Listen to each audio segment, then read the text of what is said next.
안녕하세요. 미국 주시러 온 대학이 미주은입니다. 11월 25일 목요일에 2부 방송 시작하도록 하겠습니다. 제가 1부 방송에서 잠깐 언급드린 것처럼요. 지금 현재 미주은의 구독자 수가 30만 명을 향해 달려가고 있습니다. 29만 9,412분께서 구독자라는 이름으로 지금 미주은 채널을 함께하고 계신데요. 지금 현재 시각이 한 10시가 조금 넘었거든요. 그래서 제가 볼 때 빠르면 오늘 밤 그리고 늦어도 내일 아침까지는 구독자 30만 명을 달성할 수 있지 않을까 기대를 하고 있습니다. 그리고 제가 여러분들의 성원에 보답하는 마음에서 특별한 이벤트 하나를 준비했거든요. 조금 있다가 오늘 밤 아니면 내일 보내드릴 특별 이벤트 영상도 많은 분들께서 함께 해주셨으면 합니다. 자, 이렇게 카운트다운을 하면서 즐거운 마음으로 시작하는 11월 25일 두 번째 방송 바로 시작합니다. 오늘 오후에 보내드린 일부 방송 중에 제가 미국 쪽에 실업자 그 급여 신청수가 역사적으로 굉장히 낮은 수치를 기록했다. 그러면서 우리가 미국 경기가 살아나는구나, 고용시장이 안정화에 이르고 있구나라고 좀 기대감을 높인다, 이런 메시지를 전해드린 바가 있는데요. 2부 방송 첫 번째로 준비한 기사도 비슷한 맥락에서 해석을 하시면 될 것 같습니다. 홀리데이 카드 스펜딩을 본다. 즉 이제 홀리데이 시즌이 시작되잖아요. 블랙 프라이데이가 있고 그리고 이제 크리스마스로 접어드는데 이때 과연 얼마나 소비자의 심리가 활발하게 진행이 되냐가 경기에 미치는 영향이 커다랗다. 이렇게 우리가 생각을 해볼 수가 있잖아요. 그런데 현재 첫 번째 주, 그러니까 이제 홀리데이가 이번 주에 시작된다고 가정을 하고 나서 카드의 스펜딩을 보니까 지출이 굉장히 좋은 모습을 보였다. 이러한 기사의 제목이 나와 있습니다. 조금만 자세한 내용을 살펴보시죠. 토탈 카드 스펜딩, 전체 카드를 이용해서 지출의 규모를 살펴보는 건데요. 2-year growth rate이니까 2019년, 2년 전과 비교했을 때 27%나 성장한 좋은 수치를 기록했다고 합니다. 이 수치는요, 일주일만 샘플을 띄어서 가져온 거거든요. 따라서 11월 13일부터 11월 20일까지 7일간의 카드 지출 내역을 살펴보니까 2년 전보다 27% 껑충 뛰어 올랐다. 이러한 내용을 뱅크 오브 아메리카가 그들이 이제 제공하고 있는 크레딧 카드, 데뷔 카드의 데이터를 가지고 우리한테 설명을 해주고 있습니다. 자, 온라인 세일이 굉장히 좀 강력한 시작을 보이고 있다. 그러니까 이제 카드를 사용할 때 우리 같은 소비자가 매장에 가서 카드를 지불하는 경우도 있고 아니면 집에서 온라인 이커머스를 이용해서 카드로 매출을 올리는 경우가 있잖아요. 자, 그런데 여기서 지금 살펴볼 수 있는 부분은 온라인 세일이 굉장히 좋다는 겁니다. 전체 카드 스펜딩에, 전체 카드에서 지불하는 금액 중에 19%가 지금 온라인 세일이라고 합니다. 따라서 굉장히 커다란 부분을 차지한다는 것을 우리가 볼 수가 있고, 이 얘기는요, 3월 달에, 그러니까 3월 달에 팬데믹으로 아무도 나갈 수가 없었던 상태가 가장 높았었는데 그 이후에 가장 그 퍼센티지가 높게 올라가고 있다. 이렇게 우리가 이해를 해볼 수가 있겠죠.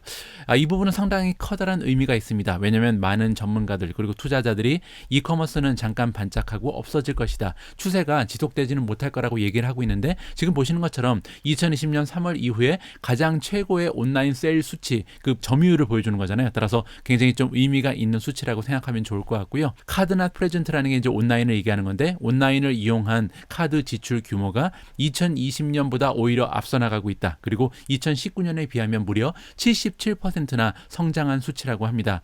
자, 그러니까 이제 굉장히 좋은 거죠. 왜냐하면 리오프닝이 일어나고 있는데도 그럼에도 불구하고 이커머스의 성장은 꾸준히 일어나고 있다. 따라서 단순히 스쳐가는 유행, 트렌드가 아니라요, 이것은 인류가 진화하는 모습이다라는 저의 논리가 어느 정도 맞아떨어진다, 개인적으로 이렇게 판단을 하고 있습니다. 자, 그리고 브릭 앤 모터가 나오는데요. 이건 뭐냐면 오프라인을 얘기합니다. 오프라인의 그 스펜딩은 지금 2년 전과 비교했을 때 16%가 올라간다. 따라서 오프라인은 16%가 성장하는 반면 온라인은 지금 2019년부터 77%가 성장하고 있기 때문에 오히려 지금 백신이 보급되고 사람들이 밖에 나감에도 불구하고 성장률이 온라인이 더 뛰어나다는 것을 여기서 우리가 확인을 해볼 수가 있겠습니다. 자, 어떠한 섹터에서 가장 활발한 성장이 일어나고 있는지 보면요, 홈 임프루브먼트, 그러니까 집을 개조한다든지 아니면 뭐 집에 장식을 한다든지 이런 거잖아요. 46%나 2년 전과 비교했을 때 성장을 했고요. 클로딩, 의류 쪽이 44%, 그리고 퍼니처, 가구 쪽이 40% 성장했습니다. 따라서 이제 의류 같은 경우는요, 작년에는 우리가 많은 야외 활동을 하지 못했기 때문에 아무래도 의류에 그 지출을 하신 분들이 많이 없을 겁니다. 있습니다. 저 같은 경우도 1년 내내 옷을 단 한 벌도 산 기억이 없거든요. 그렇기 때문에 이제 올라가는 수치라고 볼 수가 있고, 자, 그리고 나서 나머지 홈 임프루브먼트 그리고 가구 같은 경우는요, 많은 사람들이 이제 집에서 생활하는 시간이 늘어나고 재택근무하는 사람도 많아졌기 때문에 아무래도 집에 조금 더 많은 투자를 하기 시작했구나, 이러한 트렌드를 또 우리가 읽어낼 수가 있을 것 같습니다.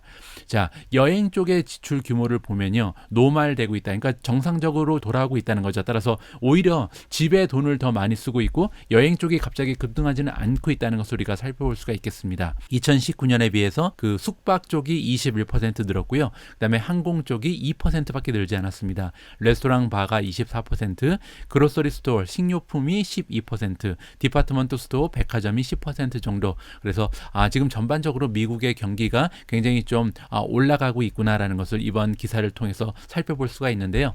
그러면 우리와 같은 투자자들은 이러한 기사를 보면서 그럼 이러한 그 시대적인 추세, 트렌드에 맞춰서 어떠한 기업들이 수혜를 입을지 이 부분이 궁금해지죠. 그래서 다음 기사는요, 어떠한 종목들이 수혜를 입을지 여기에 관련된 기사를 준비해 봤습니다. 자, 이번 기사의 제목을 보시면요, 월스트리트이 선정해주고 있는 스톡 위너다. 따라서 수혜주를 얘기하는 거죠. 이번에 굉장히 강력한 홀리데이 시즌을 예상하면서 어떠한 주식들이 수혜를 입을지 리스트로 정리해서 우리한테 알려주고 있습니다. 자, 이번 해에는 굉장히 좀 강력한 홀리데이 쇼핑 시즌을 기대하고 있는데요. 어느 정도냐면 more than 2 decades니까 과거 20년을 통틀어서 이렇게 강력한 홀리데이 시즌은 없었다라고 굉장한 기대감을 표시하고 있습니다. 자, 이러한 의견을 안겨주고 있는 투자 기관은 코엔이고요. 코엔에 따르면 올해 그 홀리데이 시즌의 그 매출 규모가 11%에서 13% 정도 작년 대비 상승할 것이다. 굉장한 성장률을 기대하고 있는 것 같습니다. 자, 이렇게 엄청난 그 레코드 그 기록적인 성장률을 기대하는데 사실 굉장히 좀 커다란 문제점이 있잖아요. 지금 예를 들어서 하이어 프라이스, 인플레이션도 올라가 있고, 그다음에 고용의 쇼티지 현상도 나타나고 있잖아요. 사람 찾기가 너무 어렵고, 또한 공급망이 망가진 상태에서 어떻게 보면 리테일의 그 상태가 굉장히 좀 건강하지 못한 상태인데 그럼에도 불구하고 굉장히 커다란 수치를 지금 기대하고 있다. 이렇게 우리가 정리를 해볼 수가 있겠죠. 자, 그리고 지금까지 이미 많은 지출이 일어나 있다고 합니다. 2018년에 홀리데이 시즌에 발생했던 전체 매출의 58%가 이미 스pen딩이 일어났고요. 작년 같은 경우는 48%에 그쳤는데 굉장히 좀 지출의 그 추세가 좋다. 이러한 그 내용은 바클레이가 그들의 크레딧 카드 트랜잭션을 분석해 봤더니 이러한 추세를 발견할 수 있었다. 이렇게 안겨주고 있습니다. 자, 그리고 쇼핑의 트렌드가 지금 좀 발생하고 있는데요. 팬데믹의 영향으로 인해서 나타난 그 쇼핑의 트렌드가 계속해서 스틱 어라운드 한다, 지속되고 있다는 것을 우리가 살펴볼 수가 있겠죠. 첫 번째로 소비자들이 아직도 프리펄 더 좋아한다는 거예요. 온라인 쇼핑을 더 좋아한다. 나가서 쇼핑하는 것보다는 온라인으로서 계속 지금 오더한다는 것을 다시 한번 여기서 확인을 해볼 수가 있고, 두 번째는 뭐냐면요, 예년에 비해서 홀리데이 시즌이 빨리 시작됐다는 겁니다. 그래서 골드만삭스의 서베이에 의하면 한 25%의 그 사람들이, 소비자들이 블랙 프라이데이까지 쇼핑을 완료하겠다. 그래서 올해는 굉장히 사람들이 돈을 빨리 쓰기 시작하는구나, 이렇게 우리가 생각을 해볼 수가 있습니다. 어떻게 보면 그동안 저축해둔 돈이 좀 많구나라고 생각해 볼 수도 있는 거죠. 자, 그리고 이러한 그 쇼핑의 트렌드에 베네핏을 받을 수 있는, 수혜를 입을 수 있는 주식들을 정리하는데요. 어떤 주식들이 정리가 됐냐면 이번에 서플라이 레이버 챌린지, 두 가지의 문제가 있잖아요. 하나는 공급망의 붕괴, 또 하나는 굉장히 좀 고용 시장이 어려운, 이러한 그 어려운 상황에서 이겨낼 수 있는 기업들이 아마도 이번 홀리데이 시즌에 최고의 모습을 보일 것이다. 그러면서 5개의 기업을 우리한테 추천을 해주고 있습니다. 첫 번째는 딕스 스포팅 굿즈고요. 두 번째는 애쉬, 세 번째는 타겟, 네 번째는 월마트고요. 마지막으로 아마존닷컴이 나옵니다. 자, 그런데 그 중에서 가장 좋은 모습을 보여줄 것으로 기대되는 것이 아마존이라고 나와 있거든요.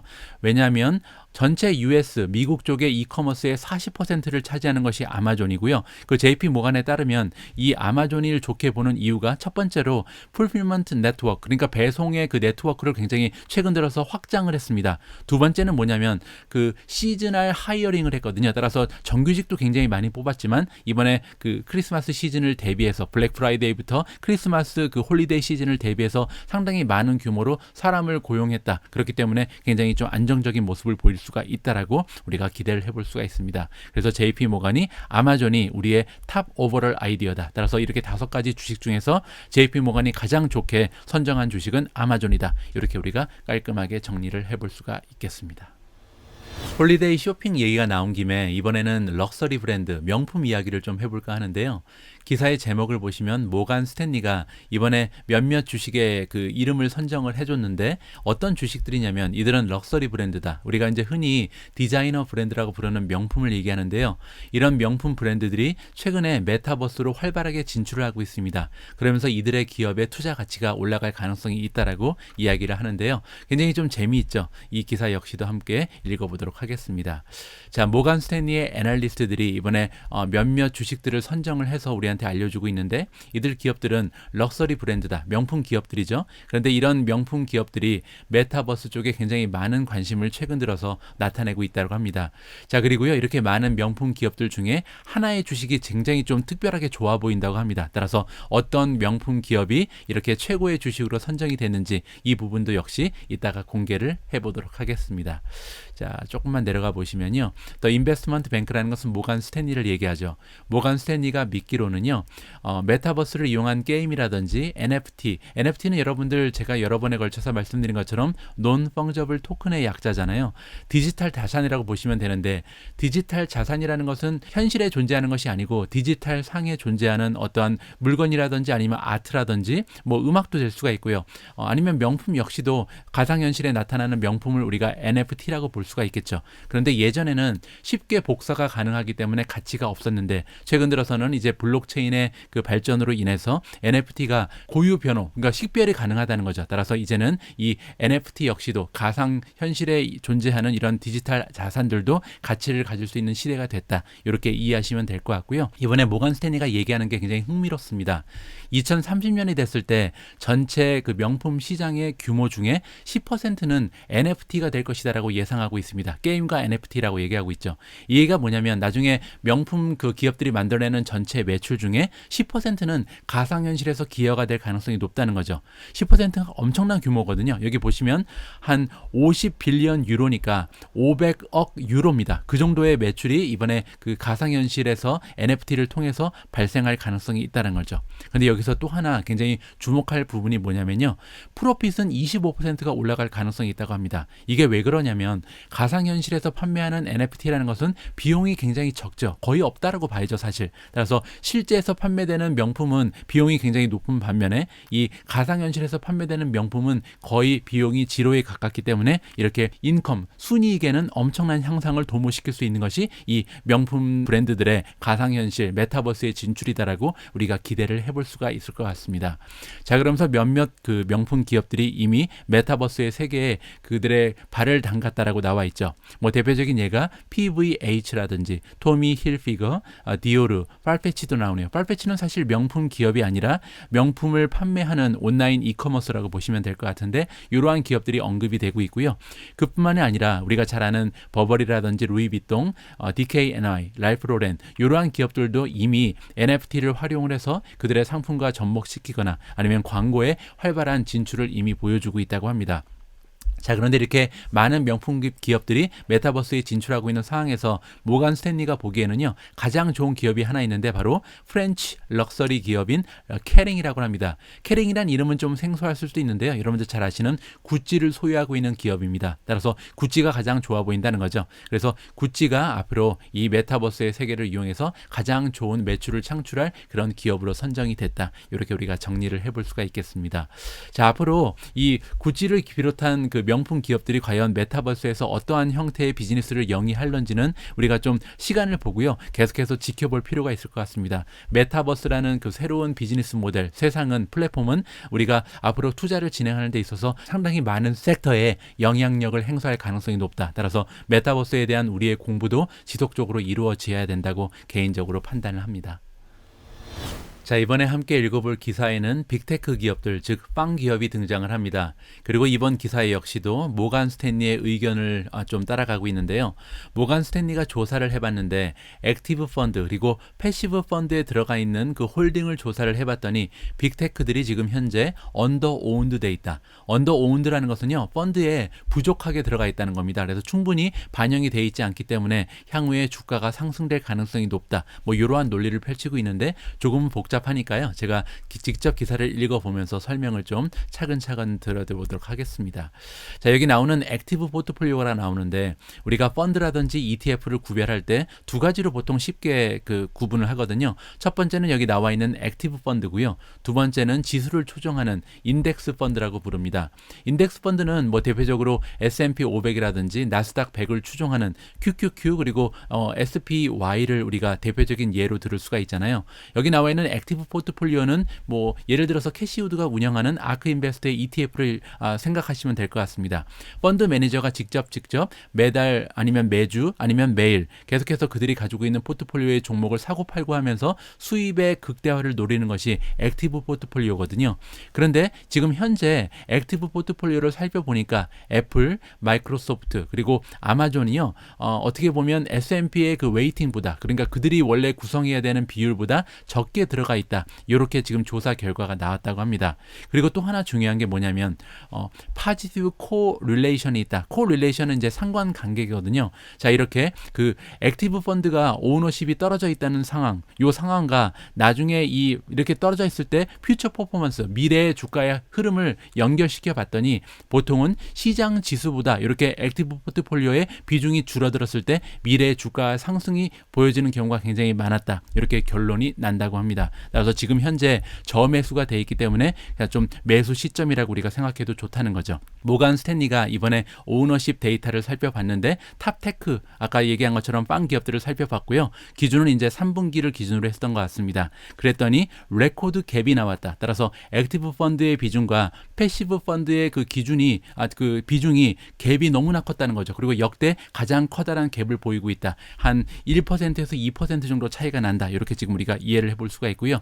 그 중에서도 가장 갭이 큰 기업들이 세 개가 나옵니다. 첫 번째는 마이크로소프트고 두 번째가 애플, 세 번째가 아마존. 이렇게 세 기업 같은 경우는 굉장히 특별하게 최근에 한 두 분기 동안 한 6개월 정도를 봤을 때 굉장히 심하게 언더오운드 돼 있다. 따라서 지수의 그 비중에 비해서 굉장히 액티브 펀드에 적게 포함이 돼 있다는 거죠. 이러한 그 분석을 바탕으로 했을 때 앞으로 마이크로소프트, 애플, 아마존의 주가가 좋은 추세를 보일 가능성이 높다라고 이번에 모간 스탠리에서 우리한테 넌지시 알려주고 있습니다. 여러분, 애프터페이라는 기업을 기억하시는지 모르겠습니다. 지난 8월 달에 스퀘어가 인수합병한다라고 발표한 그 호주의 기업인 걸로 제가 기억을 하는데요. 이 애프터페이가 Buy Now, Pay Later를 제공하는 그 펜테크 기업이잖아요. 그런데 이번에 미국에 그 구독 서비스를 드디어 개시한다라는 반가운 소식이 전해졌습니다. 최근에 이제 스퀘어의 주가 흐름이 굉장히 좋지 않았기 때문에 스퀘어를 보유하고 계신 주주분들께는 굉장히 좀 호재 하나가 발생했다라고 우리가 기대를 해볼 수가 있겠죠. 자, 애프터페이는 인트로듀스, 소개를 했다는 거죠. 지금 사고 페이는 나중에 하는 이러한 구독 모델 서비스를 이번에 미국에서 개시한다라고 나와 있습니다. 자, 새로운 서비스는 도와준다라고 나와 있죠. 그래서 퀄리파이가 되는 그 머천트 파트너, 그 상인들을 얘기하잖아요. 그래서 상인들 입장에서는 자격 조건만 갖추게 되면 애프터페이를 매일매일 사용해서 결제 시스템을 진행한다. 이렇게 우리가 이해를 해볼 수가 있겠죠. 상당히 사용 범위는 넘쳐납니다. 여기 나와 있는 것은 뭐 짐이니까 그 피트니스 센터라든지 엔터테인먼트의 구독 그리고 온라인 서비스 여러 가지에 다 적용이 될 수 있다. 따라서 결제하는 곳에서 어디에나 적용이 쉽게 가능한 이런 비즈니스 모델이라고 우리가 기대를 해볼 수가 있는 거고요. 자, 이번에 이 구독 모델 서비스를 시작하면서 우리와 같은 그 미국에 있는 소비자들이 온라인 플랫폼에 이용을 할 수가 있게 되는데 미국과 호주 같은 경우는 2022년 내년 초부터 드디어 이제 서비스가 개시가 되는 것 같고요. 나중에 지속적으로 그 지역을 확장한다라고 합니다. 캐나다, 뉴질랜드 그리고 UK는 영국이죠. 유럽까지 계속해서 그들의 그 활동 영역을 넓혀나갈 그러니까 세계화 시킨다 이렇게 우리가 이해를 해볼 수가 있겠죠. 지금 현재는 호주에서만 그 지불 서비스를 하고 있는 것 같은데 나중에 이렇게 다양한 지역으로 확장을 하면서 스퀘어의 매출에 많은 영향을 줄 수 있다. 뭐 긍정적인 영향이겠죠. 이렇게 우리가 기대를 하면서 이 기사를 마무리하면 좋을 것 같습니다.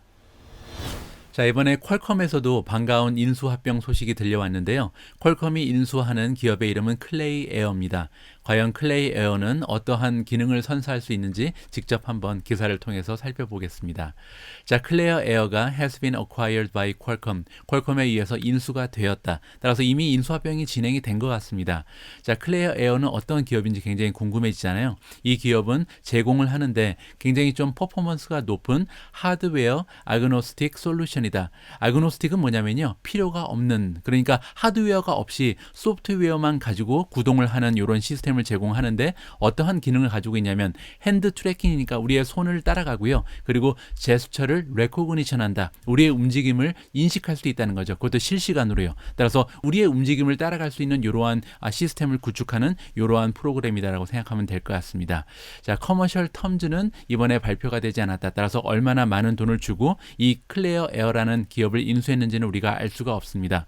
하지만 중요한 것은요. 퀄컴과 클레어 에어는 두 기업 모두 같은 비전을 가지고 있다고 합니다. 그 비전이 뭐냐면 심리스, 끊기지 않는, 그리고 굉장히 퍼포먼스가 좋은 메타버스의 경험을 선사하고자 하는 그런 비전을 가지고 있다는 거죠. 따라서 이 두 기업의 합병이 메타버스와 연결이 돼 있다는 것을 우리가 살펴볼 수가 있습니다.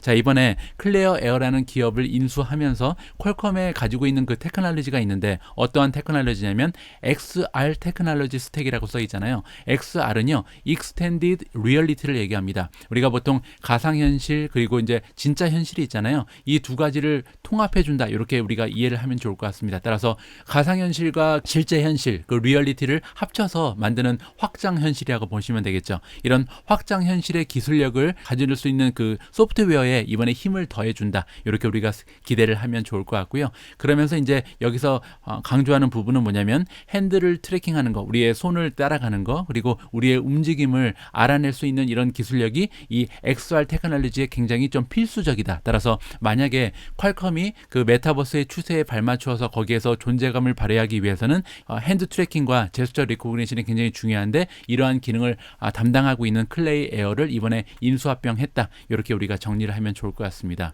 과연 퀄컴 역시도 그 엔비디아가 주도하고 있는 메타버스의 세계에서 한몫을 할 수 있을지 주주의 입장에서는 굉장히 기대감을 가지고 지켜보도록 하겠습니다. 오늘 2부 방송도 마무리할 시간이 돌아왔습니다. 오늘 제가 2부 방송 마무리를 위해서 준비한 영상은요. 아주 오래간만에 캐시 우드의 인터뷰 영상을 준비했는데요.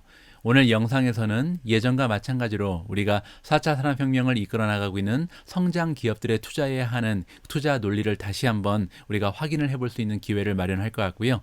그에 앞서서 굉장히 좀 재미있는 내용이 나오는데 캐시우드가 운영하는 아크인베스트에서요. 자, 기존의 트레디셔널 컴퍼니, 그러니까 혁신 기업에 의해서 파괴당할 이러한 기업들을 가지고 공매도를 하는 ETF를 지금 실험하고 있다. 이러한 내용도 포함이 되어 있습니다. 자, 오늘따라 굉장히 좀 자신감 넘치는 목소리를 가지고 향후에 혁신을 주도하고 있는 기업들이 세상을 바꿀 것이다. 그리고 이러한 기업들은 앞으로 굉장히 좋은 성장세를 보일 것이다라고 자신감 넘치는 오조를 오늘 보여주는데 캐시우드의 영상을 감상하시면서 과연 4차 산업혁명의 그 기대를 가지면서 투자를 진행하는 것이 올바른 판단인지 여러분들 나름대로 좀 생각을 해보시는 기회로 활용하시면 좋을 것 같습니다. 자, 오늘 방송 마지막까지 함께해 주신 모든 분들께 감사의 말씀을 드리고요. 다시 한번 말씀드리지만 오늘 밤 아니면 내일 아침까지 30만 명의 구독자를 달성할 가능성이 굉장히 높습니다. 그렇게 되면 제가 미리 준비해 놓은 이벤트 영상이 업로드가 될 텐데요. 이 영상 역시 많은 분들께서 꼭 함께 해주셨으면 합니다. 우리 모두가 미국 주식 투자로 은퇴하는 그날까지 다 함께 화이팅입니다. 행복한 하루 되세요. 감사합니다.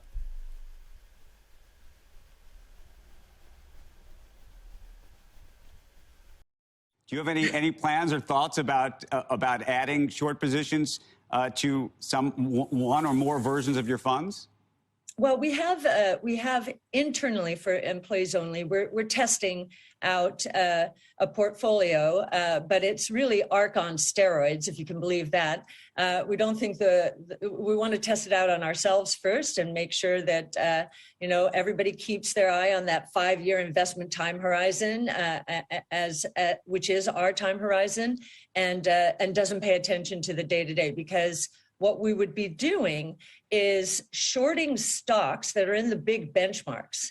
And when we get into a risk-off situation, what happens is portfolio managers and analysts generally run back to those stocks, get closer to their benchmarks, and they dump our stocks, which are either small parts of benchmarks or not in benchmarks. Great opportunity for us, as we have experienced during these last few days, to pick up on those stocks, because it's simply a risk-off move to get closer to benchmarks.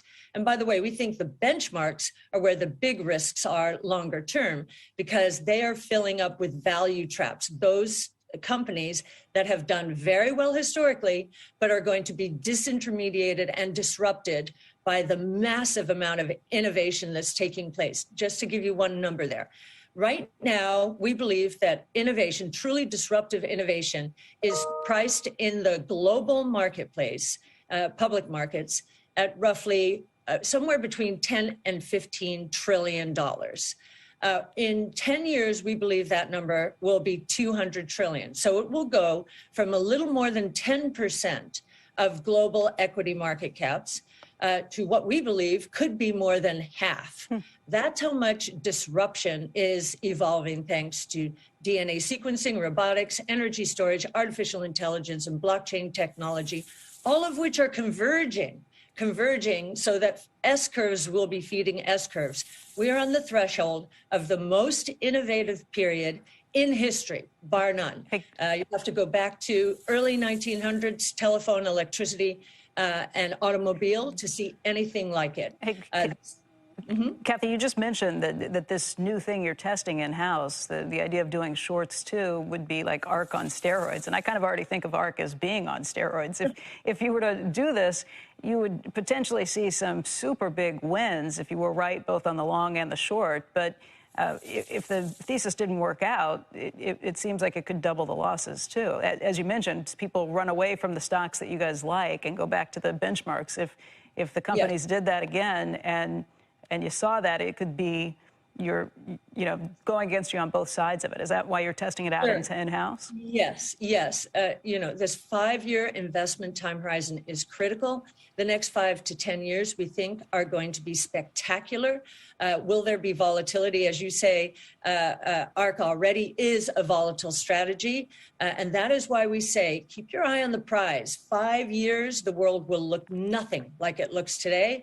And we're invested in all of the disruptors, the winners that are going to disrupt the traditional world order. Kathy, I want to ask you about a stock that's obviously one of your biggest holdings, but also something that everybody focuses on. I'm not going to talk about something 5 years out. I'm going to talk about something that's 24 hours ago, in fact, which is that Elon Musk continues to sell shares in Tesla. And I'm curious what you think of that and what you think of that position. I know that you had sold some shares earlier. Where are you on Tesla? Most of his net worth, or more than all of his net worth, given the debt that he has probably, is in Tesla and SpaceX. I would bet that any financial advisor would say, you have got to diversify. Now, he went through a near-death experience in 2008. He knows that things can go wrong. And so he also has big tax bills. So understand it, take profits. There's nothing wrong with taking profits. He still is one of the biggest shareholders of the company. He is. What did you think of the Twitter poll? The Twitter poll on whether he should sell? Yeah, I found it interesting that the answer was, on balance, yes. Everybody understands this notion of diversification. Having gone through 2008, 2009, I think that was the biggest lesson learned. And the fact that he didn't diversify for such a long time was really taking a big personal risk.